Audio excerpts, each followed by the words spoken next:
जय श्री माता जी। ध्यान सत्र में आप सभी का स्वागत है। चित्त को सहस्त्रार पर रखते हुए हम बंधन लेंगे।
तीन महामंत्र एवं श्री गणेश मंत्र।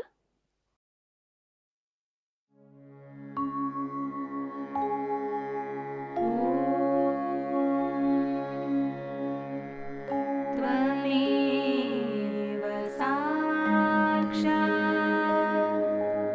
श्री महालक्ष्मी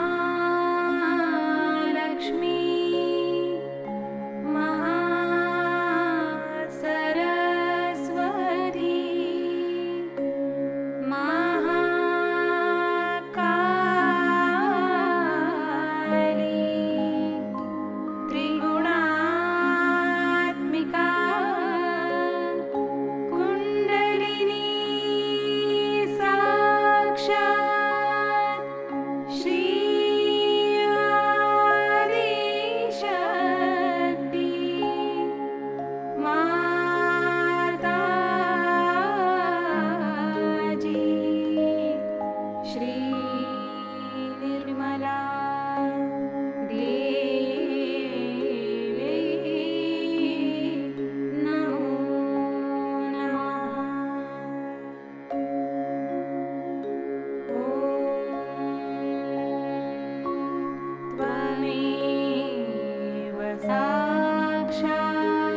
धीरे से चित्त को सहस्त्रार पर ले जाएंगे।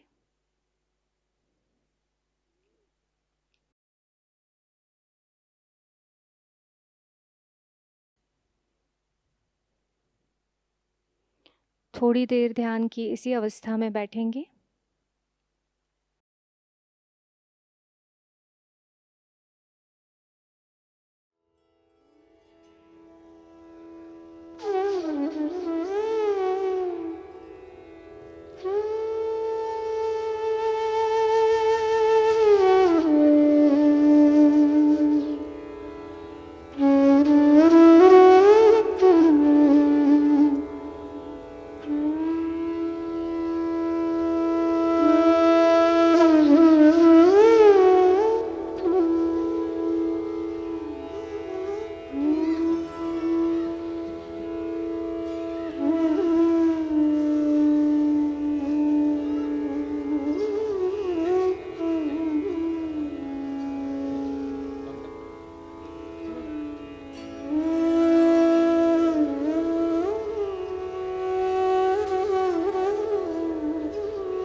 ध्यान की इसी अवस्था में श्री माता जी की अमृतवाणी ग्रहण करेंगे।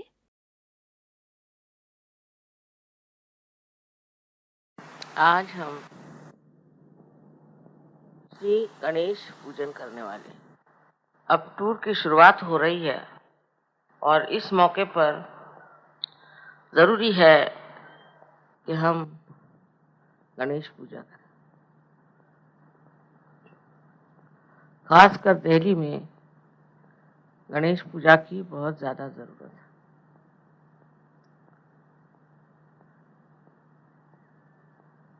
हालांकि हम लोग गणेश के बारे में बहुत कम जानते हैं और क्योंकि महाराष्ट्र में अष्टविनायक हैं और गणपति पुणे में हैं, इसलिए लोग गणेश जी को बहुत ज्यादा मानते हैं। लेकिन उसकी वास्तविकता क्या है, गणेश जी हैं क्या, इस मामले में बहुत कम लोग जानते हैं।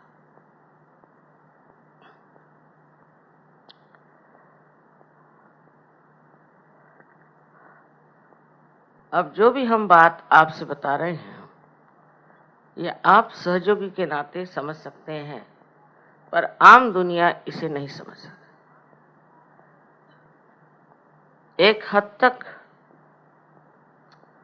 आम दुनिया, विशेषकर बुद्धि पुरस्सर लोग सहयोग को देख सकते हैं, किंतु इस योग के घटित होने में कोई देवी देवता मदद करते हैं ये उसे नहीं मानते। और परम चैतन्य को भी अनेक तरह के नाम दे करके वो समझाते हैं कि ये कॉस्मिक एनर्जी। पता नहीं वो भी समझते हैं या नहीं।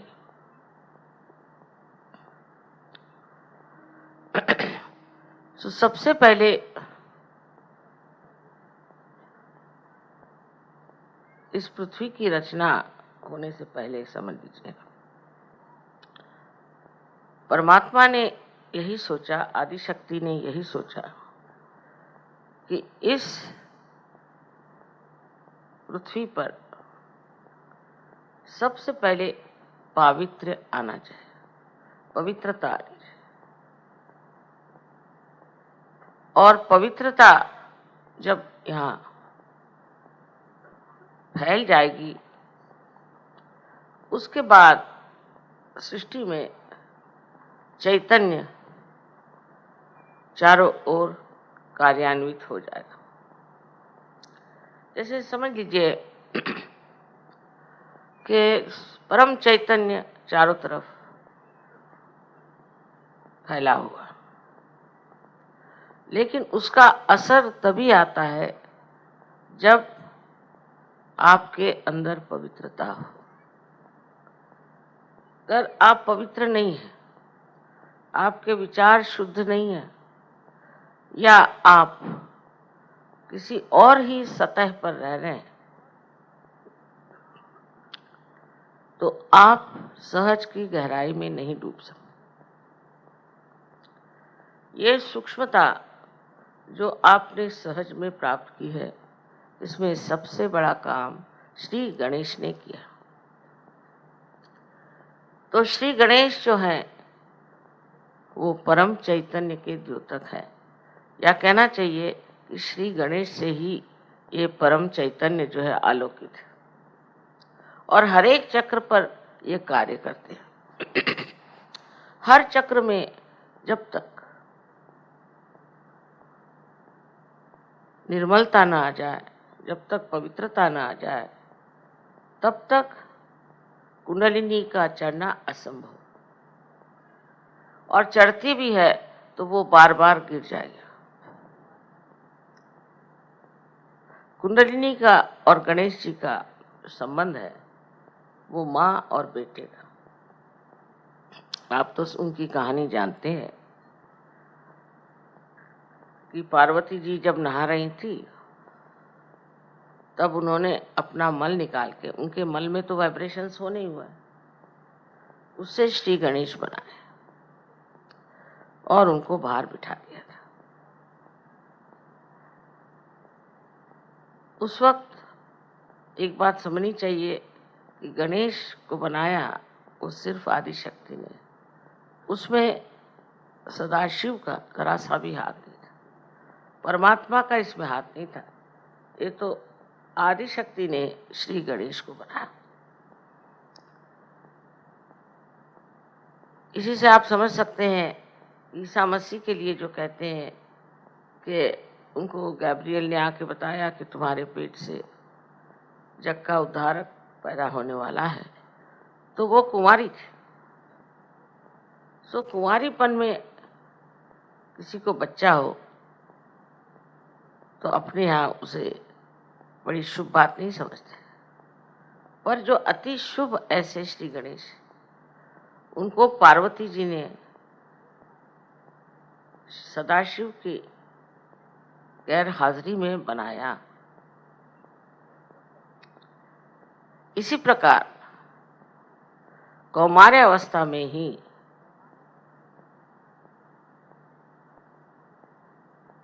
ईसा मसीह को बनाया गया। ये हिंदुस्तानी बहुत आसानी से समझ सकते, पर विदेशी लोग इसको नहीं समझ सकते, क्योंकि वो इंसान को मनुष्य ही समझते हैं, उससे ऊंचे नहीं उठ सकते। और इसलिए उनके यहाँ जो बौद्धिक वर्ग है वो तो इस पर इतना आमादा है कि किसी भी तरह से ये वो मान्य नहीं करता कि कौमार्य अवस्था में इस प्रकार ईसा मसीह का, इसको कि वो इमैक्युलेट कंसेप्शन कहते हैं, वो हो सकता है। अब इसी झगड़े में लगे हुए हैं, इसी बात की ओर ध्यान दे रहे हैं।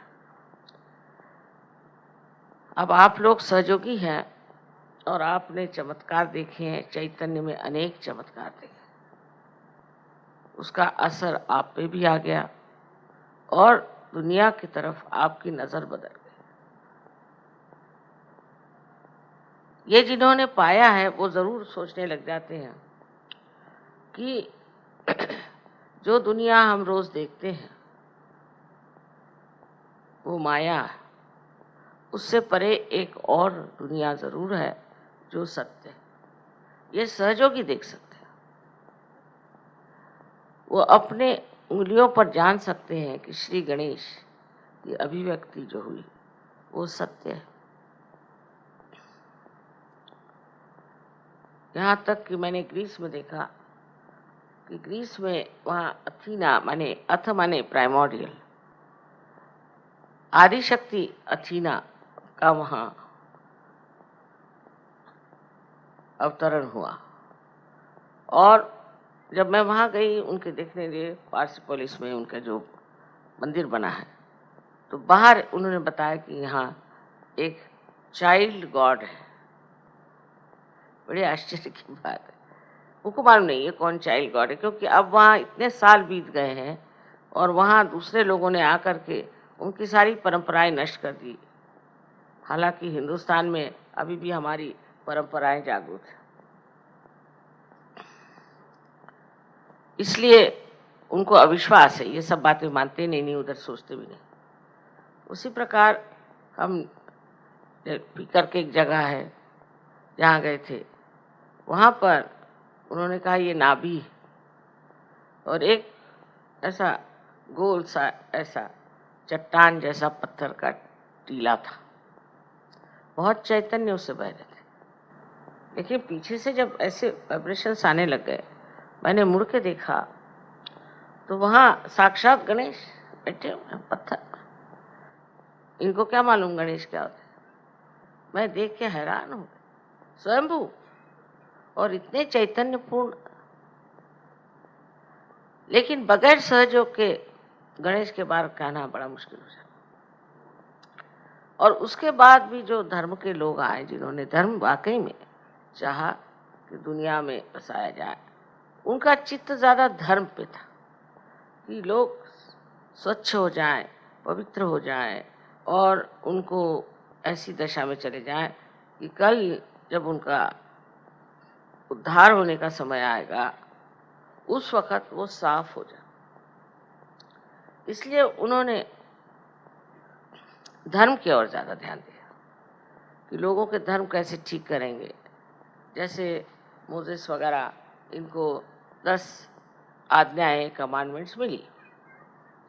ये सब इसलिए कि लोगों में एक तरह से वो स्थिति आ जाए कि जिससे वो अपना आत्म साक्षात्कार आसानी से प्राप्त करें।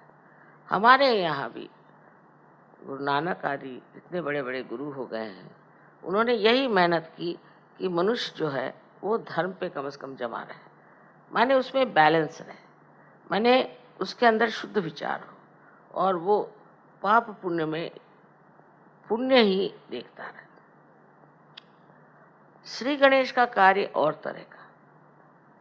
श्री गणेश अपनी शक्ति से ही स्वच्छ करते हैं।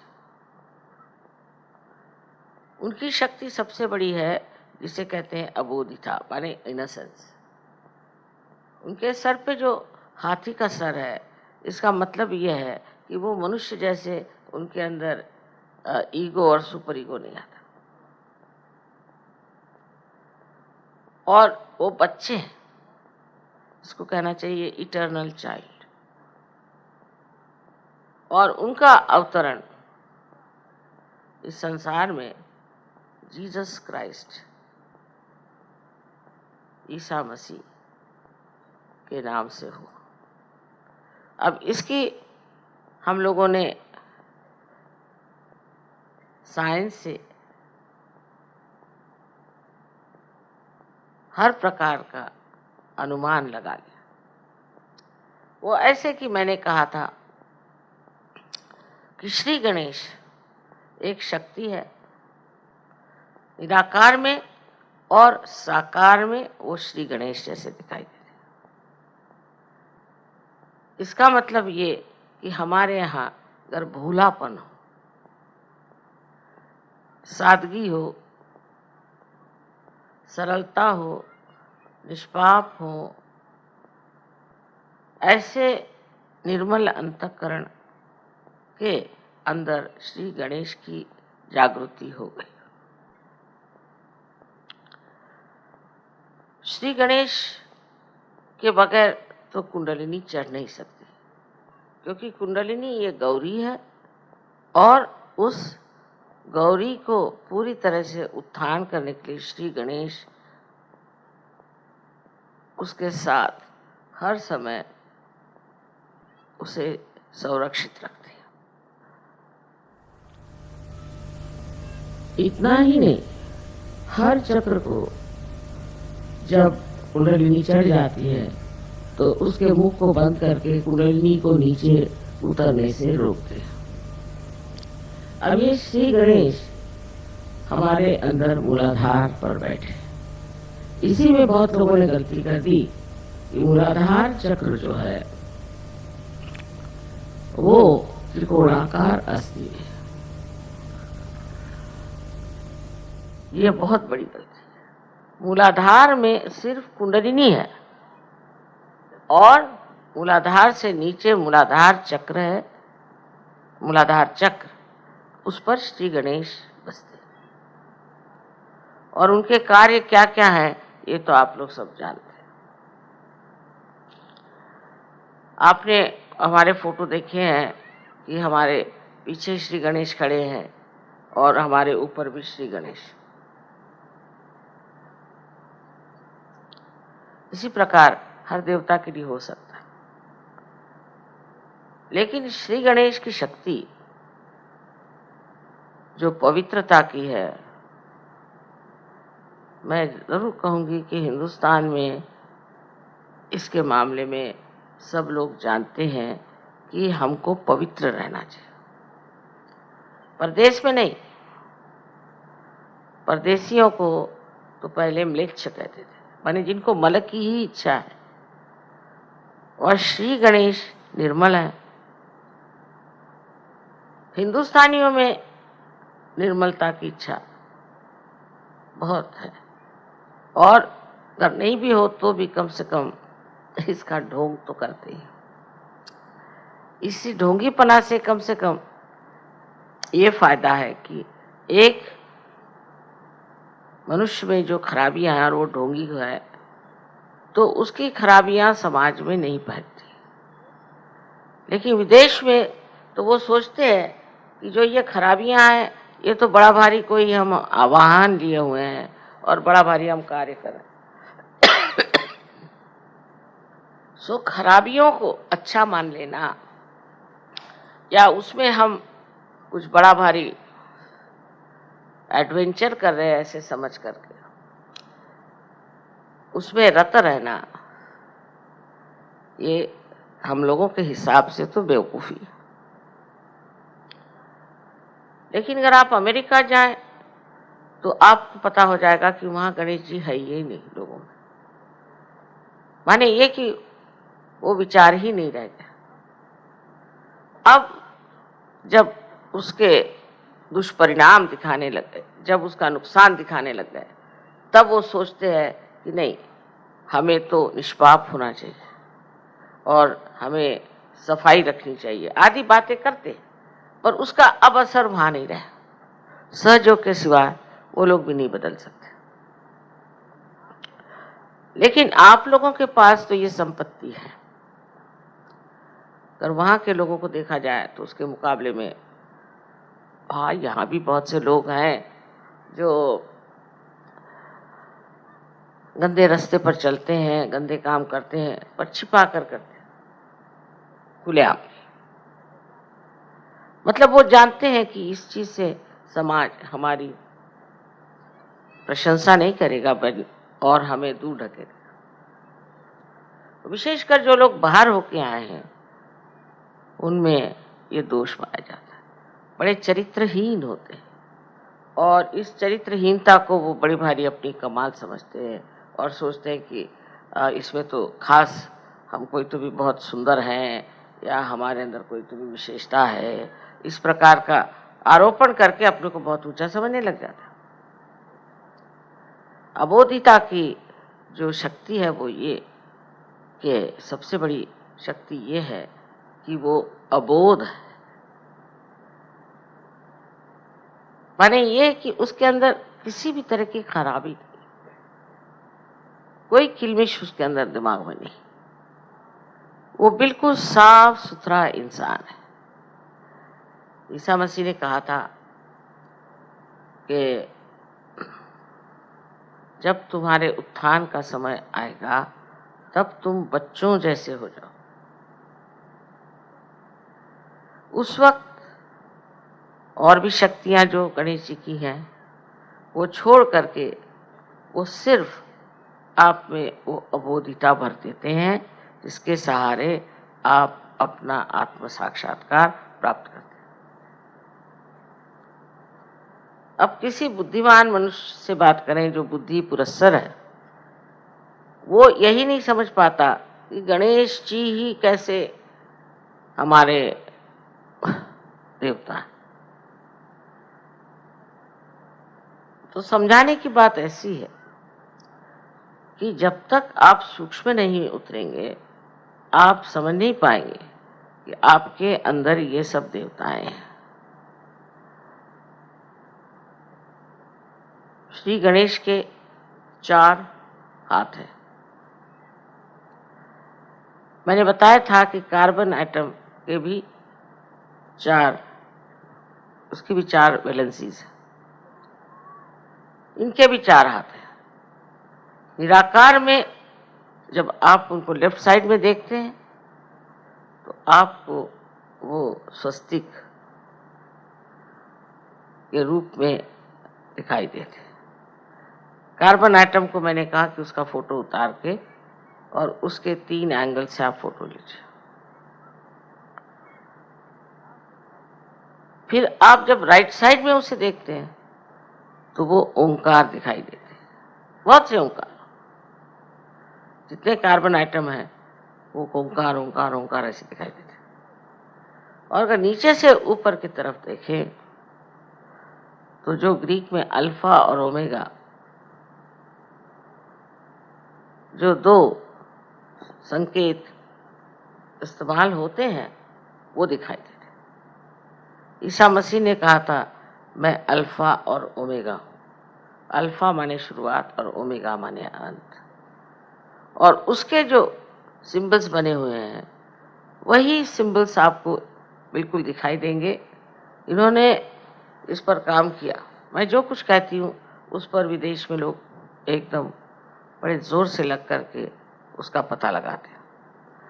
तो उन्होंने देखा कि जब ये कार्बन एटम का उन्होंने फोटो लिया 3 एंगल से तो बराबर ये तीनों चीजें मिली। अब इससे सिद्ध हो गया कि ईसा मसीह जो थे, जो अल्फा और ओमेगा बन गए, वही श्री गणेश, वही ओंकार और वही स्वस्तिक। अब हिटलर ने भी स्वस्तिक इस्तेमाल किया। उसको मेरे ख्याल से ये दलाई लामा वगैरह लोगों ने बताया तो उन्होंने कहा अच्छा स्वस्तिक लगाओ। स्वस्तिक अगर ठीक से बनाया हो, जो इसको कहना चाहिए कि जिसका झुकाव जो है और जिसकी गति राइट साइड में होती है, वो स्वस्तिक प्रगतिशील होता है, वो इनोसेंस को बढ़ाता है। और अगर उसकी गति लेफ्ट साइडेड हो गई, माने अगर चक्र वो उल्टे हो गए, तो मनुष्य का सर्वनाश हो सकता है। उसको हर तरह की बीमारियां हो सकती हैं और ऐसी बीमारियां हो सकती हैं कि जिसको आप बिल्कुल किसी तरह से भी ठीक नहीं कर सकते।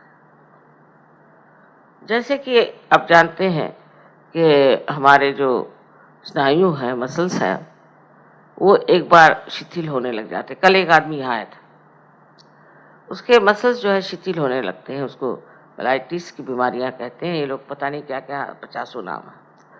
उसमें आदमी जो है वो हिलने लग जाता है और उसकी ये बीमारी जो है ठीक नहीं हो पाती, धीरे धीरे उसके मसल्स कमजोर होते जाते हैं। ये श्री गणेश की उल्टी दशा में घूमने की वजह से होता है। वही हाल हिटलर का हुआ। हिटलर ने श्री गणेश की शक्ति इस्तेमाल करने के लिए स्वस्तिक बनाया। जब तक वो सीधी तरह से बना था, स्टेंसिल से बनाते थे, तब तक वो काफी बढ़ते रहे। फिर वही स्टेंसिल्स उन्होंने दूसरे तरफ से इस्तेमाल करना शुरू किया तो उलट गए। उसके उल्टे हो जाने से ही हिटलर हार गया। स्वस्तिक का इसलिए महात्म्य है। अब बहुत से लोग समझते नहीं कि स्वस्तिक तो हिटलर ने भी इस्तेमाल किया था, कोई भी इस्तेमाल कर सकता है उन्हें, वो तो अबोध है ना, लेकिन वो अपना असर दिखा देते। जैसे मैंने 3-4 बार पूना में पब्लिकली कहा था कि श्री गणेश की बहुत इज्जत करो, उनके सामने सब भद्र काम करो, कोई भी तरह की अभद्रता उनको पसंद नहीं, गलत काम उनको पसंद नहीं। और वहाँ श्री गणेश के उत्सव होते हैं 10 दिन सारे महाराष्ट्र में।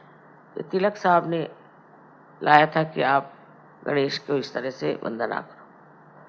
और पूना में मैं जब देखने गई तो मुझे बड़ी हैरानी हुई कि वहाँ के लोग गणेश जी के सामने की आराधना करते हैं, बाद में पहले बहुत गंदे गाने, डिस्को की डांस और इतने गंदे कपड़े पहन के औरतें भी, शराब, सिगरेट सब वहाँ चलता है।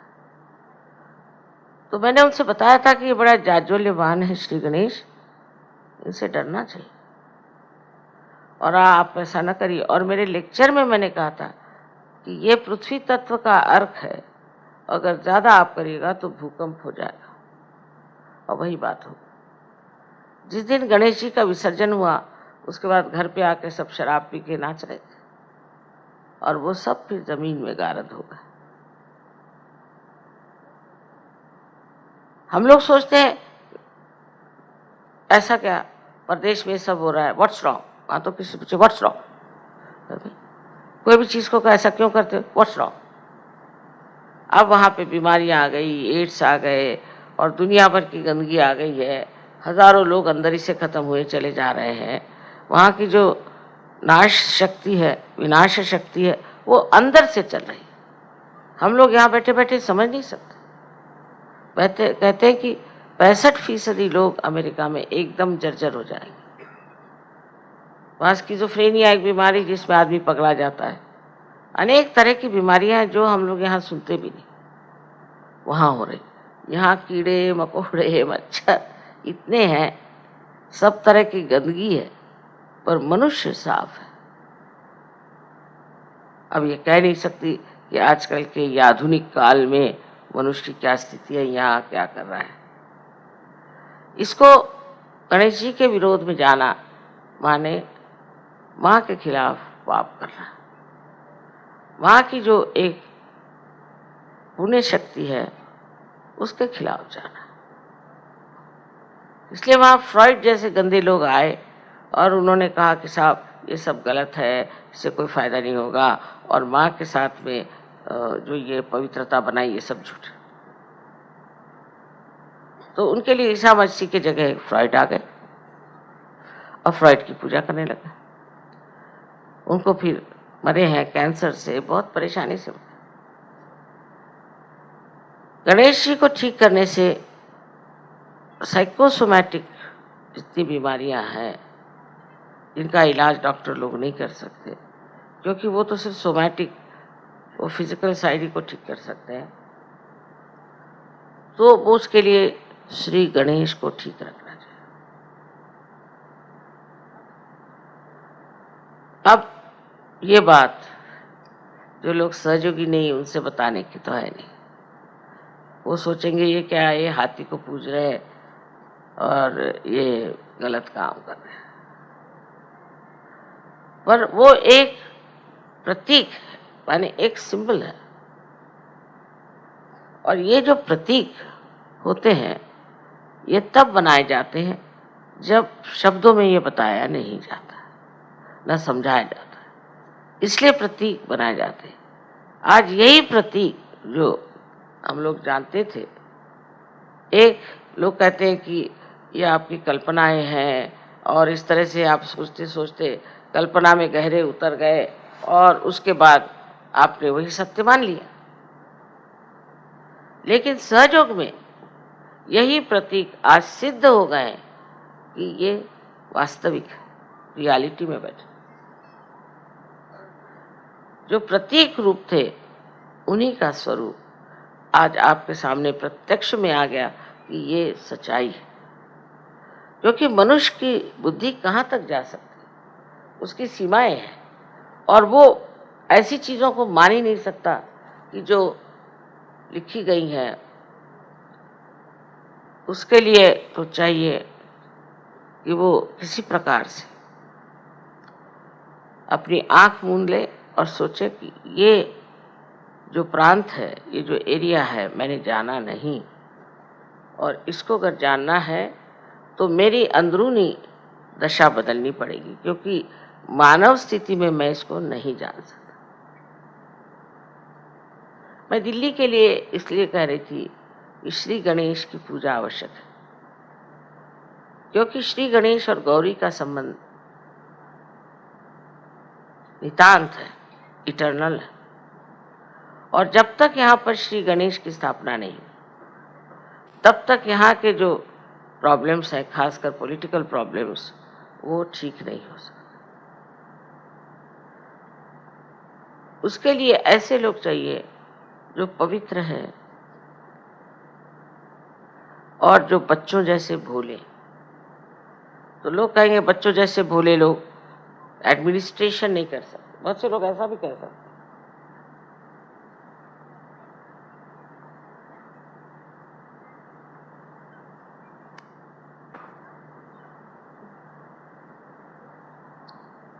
लेकिन ऐसे लोग हैं कहाँ? ऐसे लोग जब एडमिनिस्ट्रेशन में आएंगे तो आपको पता होगा कि श्री गणेश जो है वो बुद्धिदायक तो हैं ही, लेकिन बुद्धि में वो सत विवेक बुद्धि भर देते हैं, माने जिसे विजडम कहते हैं। सत असत क्या है ये वो भर देते हैं और उसके कारण मनुष्य जो सत्य है उसी को करता है और पूरी उसमें अपनी जान लगा देता है। ये जो पाप कर्म है, इसी के लिए तो लोग पैसा इकट्ठा करते हैं। जैसे आप किसी को थोड़ा सा पैसा दे दीजिए, फौरन वो या तो किसी औरत के पीछे दौड़ेगा और या तो वो शराब पीना शुरू कर देगा। लेकिन अगर आप गणेश के पुजारी हैं तो आप ये सब कभी नहीं करेंगे। तब फिर ईसा मसीह ने जब उनका अवतार लिया तो हमारे सर में आप जानते हैं कि आज्ञा चक्र पे 2 खिड़कियां, एक आगे एक पीछे। आगे वाली जो खिड़की उससे हम देखते हैं, उससे आंखों की चालना होती है। इसलिए जिस आदमी के गणेश गड़बड़ हो जाते हैं उनकी आंख स्थिर नहीं होती, घूमती रहती है ऐसे ऐसे। ईसा मसीह ने तो मोसेस से कहीं अधिक सूक्ष्म बात कही। उन्होंने तो 10 चीजें कहे, चोरी मत कर, किसी और की बीवी की और मत देख, ये वो ऐसा। इनका नहीं, इनका thou shalt not have adulterous eyes।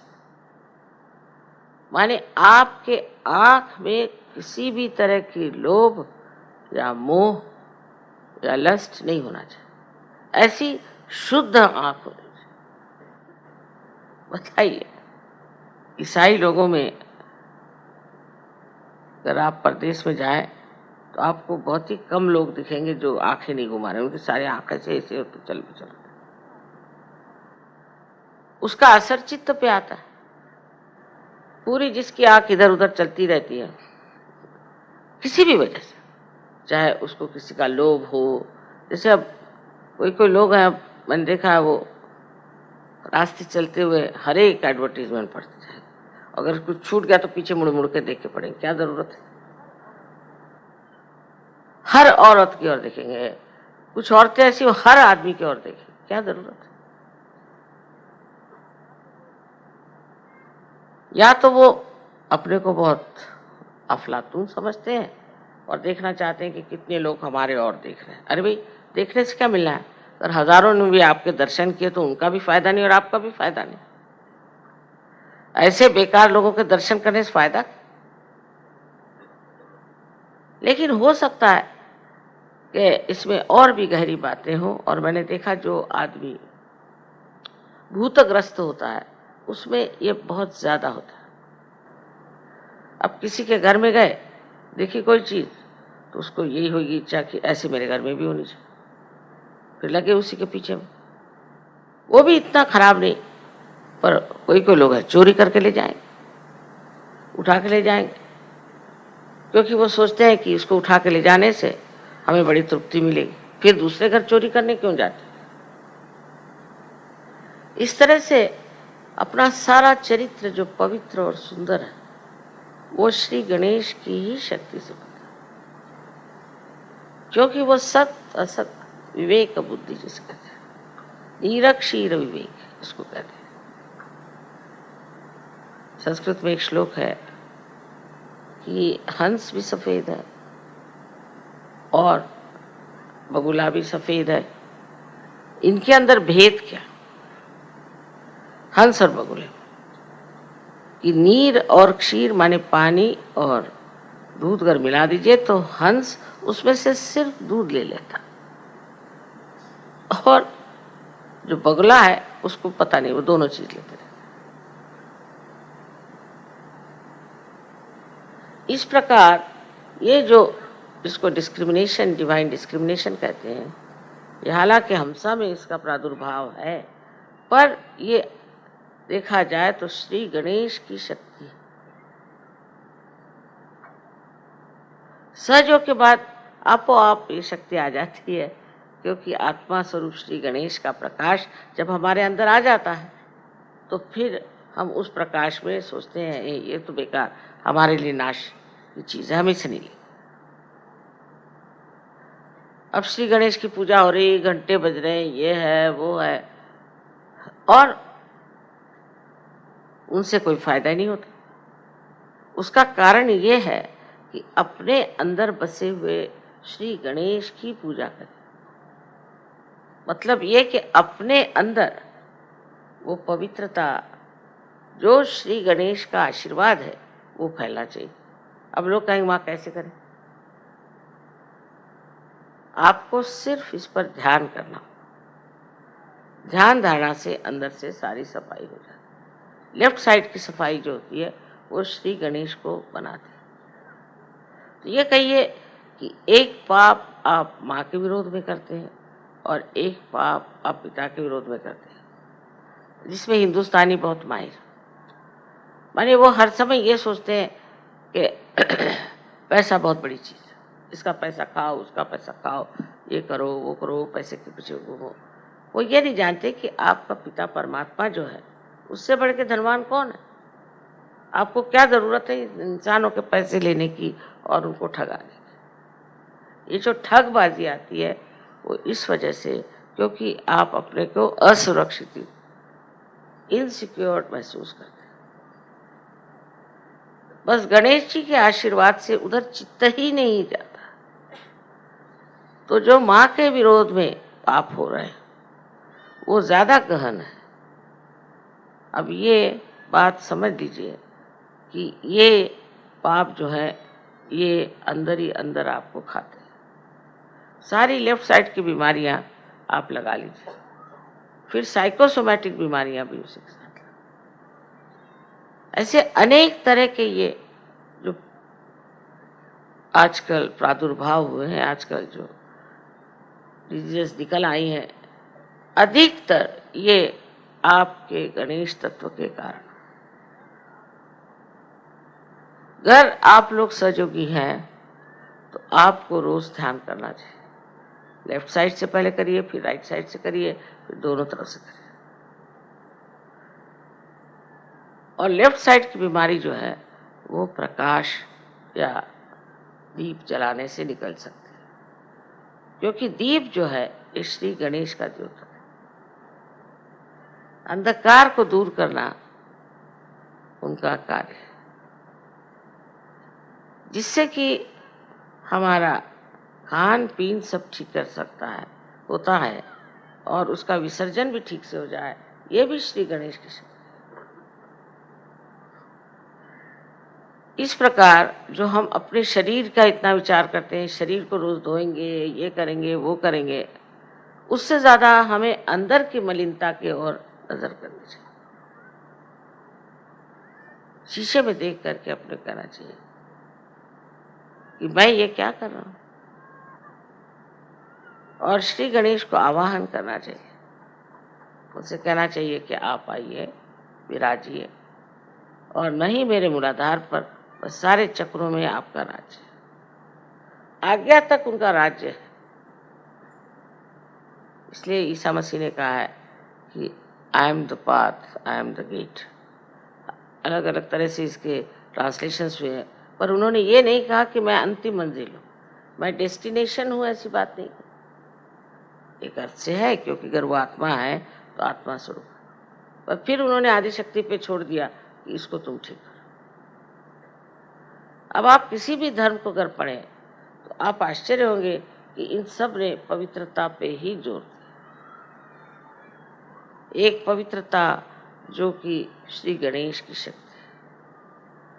पर जब मनुष्य उस पवित्रता का और अपना मान नहीं रखता है, उसकी मर्यादाएं नहीं रखता है, तब उसको ये तकलीफें देने लग जाते हैं। श्री गणेश मतलब ये कि वो हट जाते हैं उसकी जिंदगी से। वो अगर हट गए तो उनकी शक्तियां भी हट गई, और फिर सब जो भी बीमारियां हैं उसका आप सामना करिए। सहयोगियों को चाहिए कि श्री गणेश को नमन करें हर समय, जब भी हो सकता है उनको याद रखें। कोई गलत विचार अगर दिमाग में आए तो उनकी शुद्धता से वो सब सफाई हो जाए। उनकी सफाई से और उनकी मेहनत से मनुष्य जो है वो उस चरम सीमा तक पहुंच सकता है जिसका स्वप्न आप लोग देख रहे हैं। तो श्री गणेश हैं, जिन्होंने श्री गणेश को चक्र में घूम कर देखा सिंपैथेटिक एक्टिविटी से, वो समझ नहीं पाए और उसी को कुंडलिनी समझ के बैठे। इसी से बहुत गड़बड़ियां हो गई, तांत्रिकों ने बड़ी गड़बड़ियां की।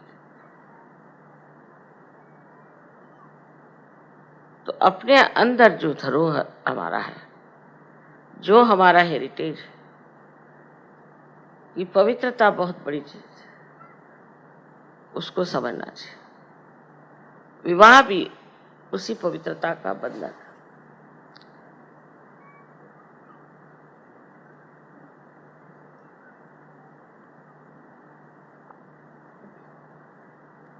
तो जिन्होंने धर्म को संभालने की कोशिश की, हम 10 गुरुओं को मानते हैं ना सच में, उन्होंने विवाह के प्रति बहुत जागरूक किया लोग। जैसे कि मोहम्मद साहब कर लीजिए, बहुत से लोग मुझे पता है कि मोहम्मद साहब ने इतनी शादियां क्यों करी। ये समय आचार, उस समय में इतने लोग मारे गए थे, इतने यंग लोग मारे गए थे, आदमी लोग, दैट औरतों के पास कोई व्यवस्था ही नहीं थी। कि वो कुछ न कुछ ऐसे कामों में लग जाएं जिससे वो अपना धन उपार्जन कर सकें। उनके अंदर कोई व्यवस्था ही नहीं, तो वो करते क्या? और विवाह एक बंधन जिससे कि मनुष्य पवित्र रह सकता है। इसलिए मोहम्मद साहब ने इतनी शादियां करके और उन लोगों को बचाने की कोशिश की, उन औरतों को जो कि गलत रास्ते पे जा सकती। इसको समझने के लिए आप कृष्ण को भी देखिए कि उसकी 16,000 पत्नियां, बहुत से कहते माँ 16,000 पत्नियां उनकी थी और 5 और पत्नियां थी। अब वो पुरुष थे और पुरुषों पे लांछन पहले लगते हैं। हम माँ हैं, हमारे बच्चे हो सकते हैं, सब हमारे बच्चे, हमारे ऊपर कोई लांछन नहीं लगा सकता। और वो तो पुरुष थे, और वो अगर इन 16,000 अपनी शक्तियों को अपने साथ रखते तो लांछन हो जाता। ये उनकी 16,000 शक्तियां और 5 पंचमहाभूत की शक्तियां, ये सब उन्होंने सोचा कि शादी कर ले, ठीक है, तो कोई नहीं कुछ कह सकता। किसी भी हालत में, किसी भी उम्र में आदमी के प्रति लांछन लग जाता है। सो उन्होंने कहा कि ठीक है, इन सब से मेरी शादी हो जाएगी और मैं इनको इस्तेमाल करूँ। तो ये उनकी शक्तियां थी जिससे उन्होंने शादी।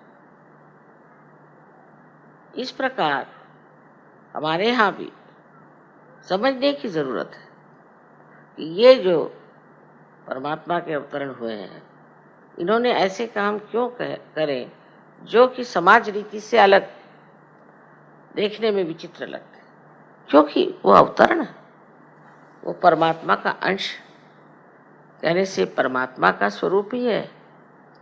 वो जो भी करे वो अच्छा ही करते, वो पाप नहीं करते। उनके अंदर श्री गणेश पूर्णतया जागृत है। इस प्रकार हमें सोचना चाहिए कि सिर्फ श्री गणेश की पूजा करने से नहीं होगा, उनकी महत्ता गाने से नहीं होगा, और उन पे लेक्चर देने से भी नहीं होगा। उनको अपने अंदर जागृत करना चाहिए। ये जागृति आप सबकी तो हो ही गई है, लेकिन कभी कभी मैं सोचती हूँ थोड़ी डावाडोल, और जैसे ही ये डावाडोल हो जाती, चित्त भी डावाडोल हो जाता है। फिर ऐसे जो सहयोगी होते हैं उनको हम लोग कहते हैं ये आधे अधूरे हैं, ये किनारे पे हैं, अभी अंदर उतरे नहीं। तो अपनी चरित्र का मान रखना, ये अपनी स्वयं की एक खासगी चीजें हैं, उनका ध्यान रखना और उनको खुले आम रास्ते पर बेचना या उसका प्रदर्शन करना, या अपनी आंखों से उसको नष्ट करना, ये सब बातें बहुत गलत है। और कोई समझ नहीं सकता कि चित्त कितना बावला हो जाता है उसे, और उसी वजह से जब चित्त बावला हो जाता है, उसका अटेंशन आपका कहीं भी जा सकता है, और फिर आपको कोई सी बीमारी लग सकती है, आपको कोई सी भी दुविधा लग सकती है, कुछ भी हो सकता है। तो एक सहयोगी के लिए श्री गणेश को पूरी तरह हृदय से मानना बहुत जरूरी है। इनकी स्तुति सबने की है अलग अलग फॉर्म में। मोहम्मद साहब ने भी ईसा मसीह की स्तुति की, क्योंकि वो जानते थे ये निष्कलंक, पूरी तरह से ये निष्कलंक है। और यही बात हमें सबको अपने बारे में सोचना है कि हम अपने को निष्कलंक रखें। ये करते वक्त आप बुद्धि पुरस्कार नहीं हुए, बुद्धि से नहीं, फिर आपको लगेगा अरे बाप रे बड़ी मेहनत की चीज, पर आप इसे छोड़ दें, अपने चित्त को ही आप समझा दे कि देखो भाई गलत काम मत करो। अगर आप इस बात पर पूरी तरह से जम जाए कि हमें ये सब गंदे काम नहीं करने के, ये सब गंदगी है, तो कोई दुनिया की शक्ति आपको उसमें से हटा नहीं सकती। इसलिए मैं कहती हूँ कि सबसे आसान है कि बच्चों जैसे होना, उनके मोहब्बती स्वभाव, उनका भोलापन, उनकी सादगी। और आज मैं देखती हूँ कि प्रदेश में इन बच्चों पे बड़ा ज़बरदस्त आघात आ रहा है।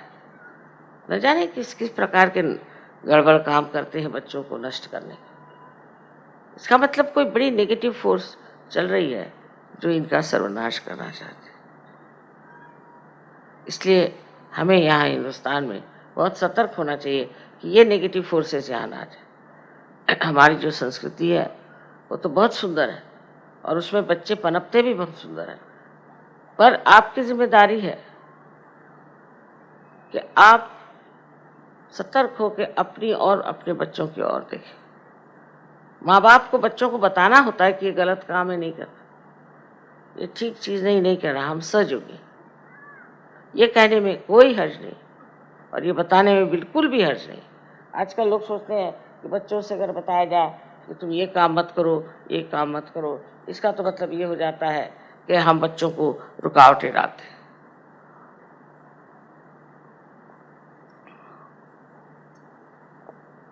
और प्रदेश में तो बच्चों को जैसा चाहे वैसे रहे। तो ये बात थी, तो बच्चे पेड़ से क्यों नहीं लटके? आपने क्यों पैदा किया? आपकी क्या जिम्मेदारी है? आपको क्या करना है?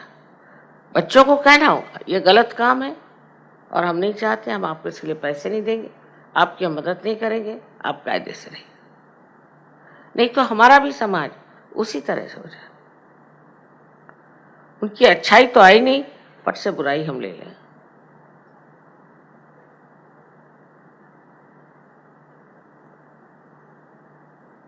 आशा है आप लोग समझ लेंगे कि गणेश जी का कार्य सहज में कितना महत्वपूर्ण है,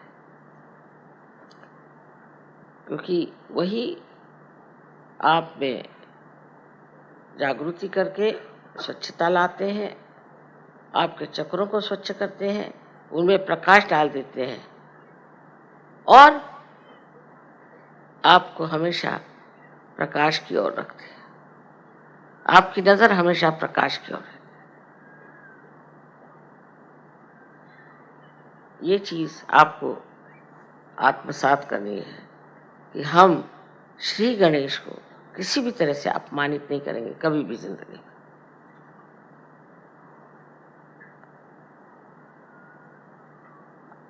आशा है कि आज के पूजा के बाद आप लोगों में जो दिल्ली में है एक नया धर्म प्रस्थापित हो। थोड़ी देर ध्यान की इसी अवस्था में निःशब्द ध्यान में बैठेंगे।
जय श्री माता जी।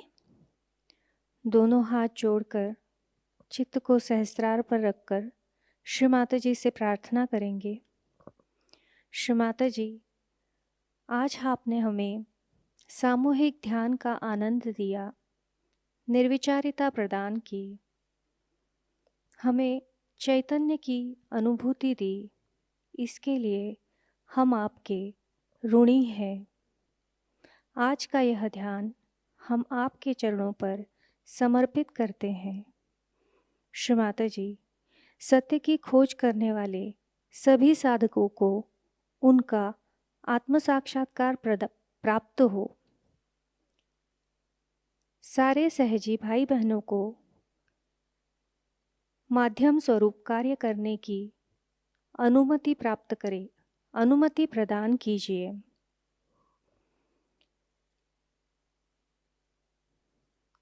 श्री माता जी, अमृतवाणी में दिया हुआ ज्ञान हमें हमारे जीवन में हर क्षण आचरण में लाने के आशीर्वाद हमें प्रदान कीजिए।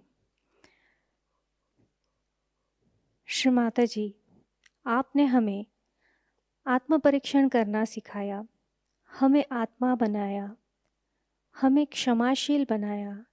इसलिए हम आपके ऋणी हैं। श्री माता जी, कृपा करके हमें करुणामय बना दीजिए, हमें भोलापन प्रदान कीजिए, हमें निर्लिप्तता प्रदान कीजिए। हमारी सारी प्रार्थनाओं का स्वीकार कीजिए। हम सभी सहजी भाई बहनों के कोटि कोटि प्रणाम कृपा करके स्वीकार कीजिए। जय श्री माता जी। सामूहिक बंधन।